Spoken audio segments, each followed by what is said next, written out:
Hey everybody, it's Tripl-L. Now let's talk new anime for 2018, Kokkoku. I hope I pronounced that right. In this video, I'm just going to go through it real quick and just tell you what to expect for the first episode in case you want to watch the first episode and then kinda either praise it or criticize what it's doing. The video is for anyone who's just wondering if it's good enough to watch or anyone who just wants to talk about the episode in general. Okay, so quick synopsis. This show is a psychological mystery about a family who has the means of freezing time, stopping the world, and then being able to move within that frozen time. And the, I guess, premise of that first episode is that the family has to do this because of a call to action, and they ultimately end up encountering other people within that frozen world, and that shouldn't be happening. Why are people moving within a world that only they should be able to move into? The anime features great character, features unique characters, such as a brother NEET, or not employed, not educated, not trained, a guy that just stays in all day. Features a father who follows pretty much in the same pattern, and a grandfather, a daughter, and a nephew. The main character, though, is the granddaughter of the old man. Well, the granddaughter and the old man. You know, there's a few interesting characters. Choosing to center this on a family, an atypical family, a family that has two people who aren't really contributing to society, was pretty interesting. And from the manga, those aspects of the family don't really add too much to it. It's really the main girl and the grandpa who's doing a lot of the stuff. That said, the atypical family unit is a pretty nice draw to this. Anyway, that first episode is pretty good, at least for my, I guess, viewing standards. It was enough to get me over into the manga to read and see what was going to happen next, at least for a few chapters. And so far, what I would have to say is that I'm not sure how much chapters the manga has right now, but it seems to be covering this entire confrontation, or at least the anime seems to have the intention to cover this confrontation between the family and the people who are moving within that frozen world.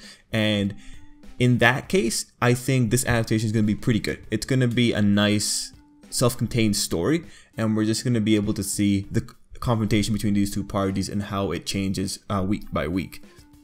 That said, the real question is whether or not the anime is going to be able to capture suspense. It's going to be able to draw people in just featuring two parties fighting it out like this. But after seeing what the manga is doing, I think there are going to be plenty twists, enough twists to keep you coming back. And that's the strongest draw for a mystery or a thriller type show.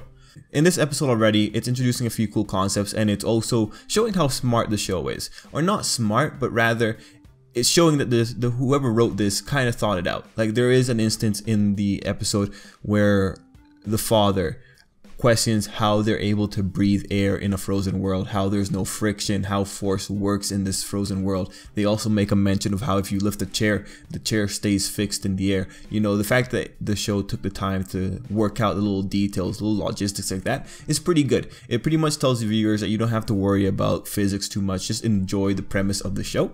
So that's pretty cool. Another thing is it introduced a monster at the end, and it makes that frozen world more interesting. There was also a bit of philosophy thrown in there about how the frozen world could be tempting to people, how people would have the feeling of going in there and wanting to steal people's money, pickpocketing, or do much worse.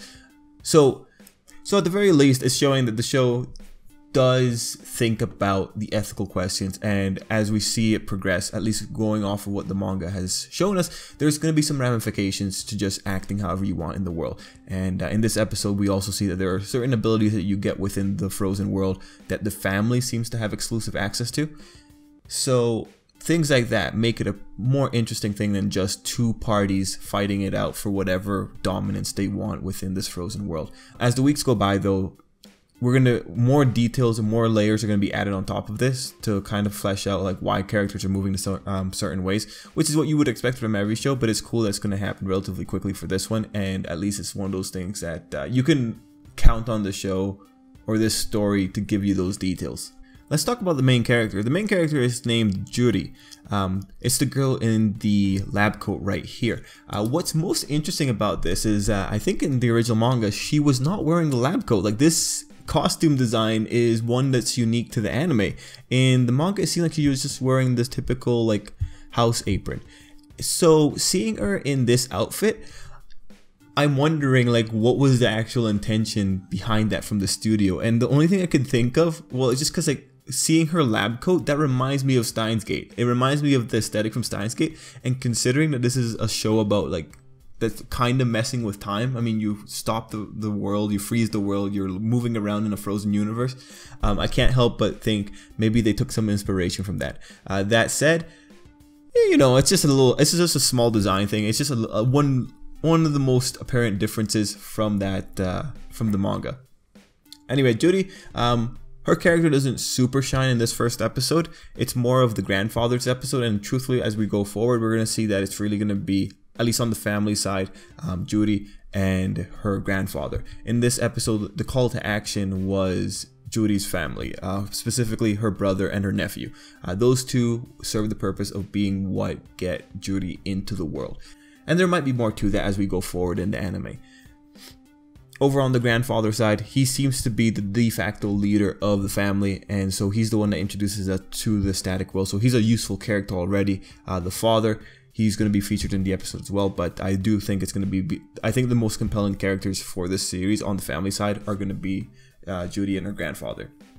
Her grandfather also has a pretty cool ability, as we see at the end of the episode, where he can teleport. So, you know, again, it's throwing like little things, a little twist to make this more interesting. And so I do think if you like mystery, if you like thriller, I think it'd be a good time for you to just check out at least 3 episodes. Once you're in through the 3 episodes, you can make the decision whether or not you want to stop it. By 3 episodes, you're going to have a pretty good idea of the pacing and whether or not you want to follow this show. That said, I think it's pretty decent. Anyway, let's end it off there. Let me know what you guys thought, and let me know if this is a show you guys are going to be sticking with. And also, if you're fans of the manga, let me know. But till next time, I hope you have a great day.